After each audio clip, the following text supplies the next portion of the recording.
Hello parents, स्वागत है आप सभी का आपके अपने चैनल हैप्पी पेरेंटिंग में। पिछली वीडियो में हमने सीखा था कि आप अपने क्लास 2 के या क्लास 1 के बच्चों को गो गोज या डू डस का यूज़ करना कैसे आसानी से सिखा सकते हैं।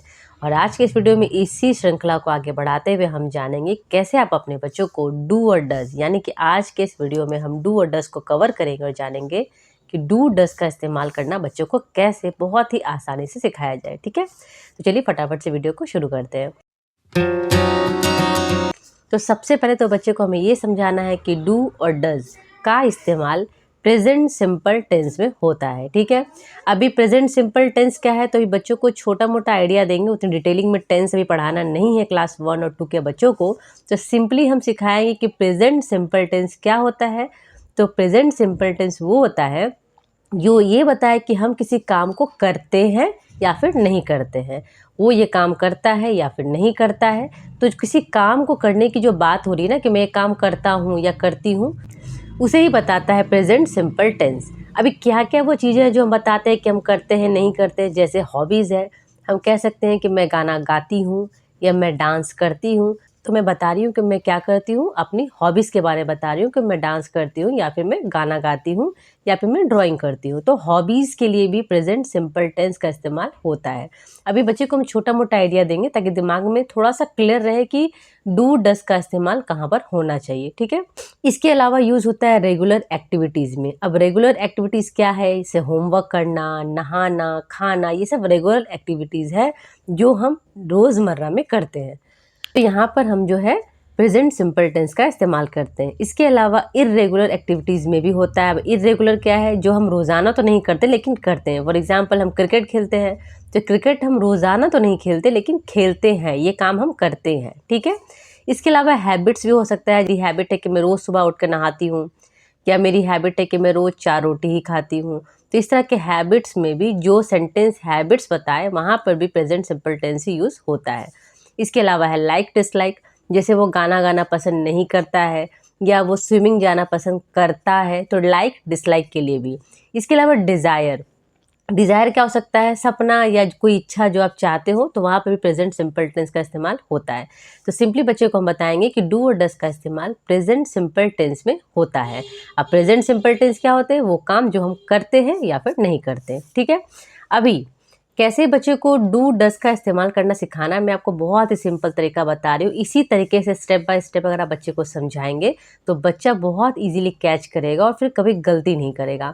तो क्या सिखाना है बच्चे को, जब भी इंग्लिश में हम सेंटेंस फ्रेम करते हैं तो स्टार्टिंग में जब क्लास 1 और क्लास 2 का बच्चा होता है तो उसे शॉर्ट शॉर्ट सिंपल जो होते हैं सेंटेंसेस वो दिए जाते हैं। जैसे मैं खाता हूँ, मैं चलता हूँ, मैं नहाता हूँ, ऐसे 2-2 वर्ड्स दिए जाते हैं। तो इंग्लिश में कैसे होगा, सब्जेक्ट प्लस वर्ब या एक्शन।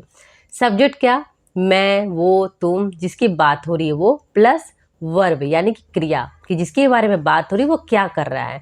तो पहले बच्चे को ना 2-2 वर्ड के सेंटेंस फ्रेम करना सिखाया जाता है जिसमें सब्जेक्ट प्लस वर्ब होता है।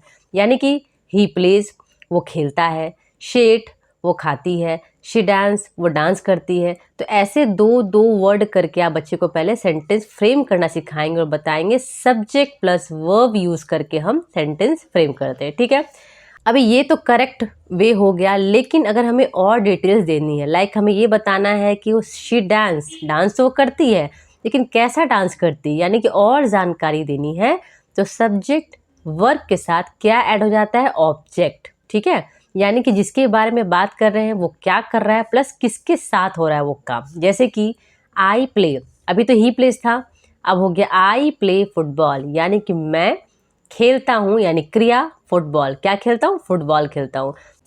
तो अगर आई प्ले बोला गया इसका मतलब हुआ मैं खेलता हूँ। आई प्ले फुटबॉल तो क्या हो गया, मैं फुटबॉल खेलता हूँ, मतलब मैंने और जानकारी दी कि मैं क्या खेलता हूँ। सेम वैसे ही है she dance well, she dance हो गया तो वो डांस करती है, वेल जुड़ जाएगा तो क्या होता है, अच्छा डांस करती है। तो कहने का मतलब है अगर सिंपल सेंटेंस हो तो सब्जेक्ट प्लस वर्ब हो सकता है, और अगर डिटेल ऐड करनी हो तो हम ऑब्जेक्ट को ऐड कर देते हैं। ठीक है, अभी आएगा, ये तो सेंटेंस फ्रेम करना हो गया। अभी डू नॉट और डज नॉट का इस्तेमाल कैसा होता है, तो डू नॉट और डज नॉट हमेशा वर्ब के पहले लगता है। ठीक है, जैसे सब्जेक्ट हो जाएगा डू नॉट या फिर डज नॉट होगा, वर्ब होगा प्लस ऑब्जेक्ट, मतलब तरीका बिल्कुल सेम है, बस सब्जेक्ट के बाद हमें डू नॉट या फिर डज नॉट लगाना है। जैसे she does not play cricket, अभी मैंने यहाँ पर डज नॉट लगा दिया तो क्या हो गया, वो क्रिकेट नहीं खेलती है। ठीक है, जरूरी नहीं कि हमें नॉट ही लगाना है, डू या डज का भी इस्तेमाल कर सकते हैं। कहने का मतलब है ये नेगेटिव सेंटेंस के बारे में बात हो रही है। अगर बच्चे को समझा देंगे यहाँ पर कि बच्चा अगर नेगेटिव सेंटेंस की बात हो, जो चीज़ हम नहीं करते, नहीं वर्ड यूज़ है, यानी डू नॉट और डज नॉट का इस्तेमाल करना है, तो ठीक सब्जेक्ट के बाद होगा। ठीक है, तो she does not play cricket, तो इससे बच्चा समझ गया कि डू नॉट और डज नॉट का इस्तेमाल कब करना है, ठीक सब्जेक्ट के बाद। ठीक है, अभी बच्चे के मन में क्वेश्चन आएगा कि डू नॉट और डज नॉट का इस्तेमाल कहाँ करना है, वो तो आपने बताया, बट कहाँ पे डू नॉट लगेगा, कहाँ पे डज नॉट, या फिर कहाँ पे डू लगेगा, कहाँ पे डज लगेगा, ये क्वेश्चन होता है।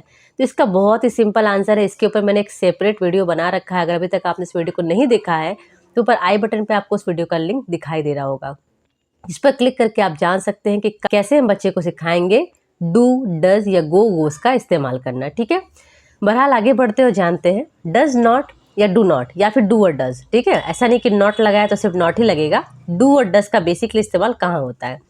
तो डज का इस्तेमाल कहाँ होता है, he, she, it, singular form के लिए या फिर दिस डैट के लिए। कि डज का इस्तेमाल कहाँ होता है, तो डज का इस्तेमाल ही, शी, इट, सिंगुलर फॉर्म या फिर दिस डैट के लिए होता है। और डू का इस्तेमाल कहाँ होता है, आई, वी, यू, दे, देम यानी कि प्लूरल फॉर्म के साथ भी होता है। तो यहाँ बच्चे को समझ में आ गया कि कहाँ पर डू लगना है, कहाँ पे डज लगना है। ठीक है, अभी एक चीज़ और इम्पॉर्टेंट है, वो क्या है इम्पॉर्टेंट बात, कि ही और शी का मतलब ये नहीं कि सेंटेंस में ही डज लगेगा, ही रहे तो ही डज लगेगा या शी रहे तो ही डज लगेगा। ही से कहने का मतलब है हम किसी मेल पर्सन की बात कर रहे हैं। अब सेंटेंस में कोई बॉय हो सकता है, कोई मेल पर्सन हो सकता है, किसी का नाम भी हो सकता है। मतलब अगर प्रदीप रहे तो प्रदीप के बाद भी हमें क्या लगाना है, डज लगाना है, क्यों, क्योंकि प्रदीप ही में आता है, प्रदीप बॉय है, मेल है तो ही लगेगा। वैसे अगर मीना रहे तो मीना शी में आती है, यानी लड़की है, तो भी हम क्या लगाएंगे, डज लगाएंगे। अब इट का मतलब ये नहीं कि सिर्फ थिंग्स के लिए बात हो रही है, यानी पेन, पेंसिल, ग्लास, ये सब नहीं, एनिमल और थिंग्स दोनों चीज़ें। मतलब इट हम जिस चीज़ के लगाते हैं, बेसिकली इट किसके लगाते हैं, एनिमल्स को बताने के लिए या किसी थिंग्स की तरफ पॉइंट आउट करने के लिए हम यूज़ करते हैं, तो वहाँ भी हमने डज लगाना है। मतलब बच्चे को एक क्लियर करना है कि डज का मतलब सिर्फ यही नहीं हो गया कि सेंटेंस में ही, शी और इट मेंशन रहे, नहीं, ही का मतलब होता है कोई मेल पर्सन, तो मेल पर्सन के बारे में बात हो रही है तो वहाँ भी ही लगना है, फीमेल पर्सन के बारे में बात हो रही है तो वहाँ भी।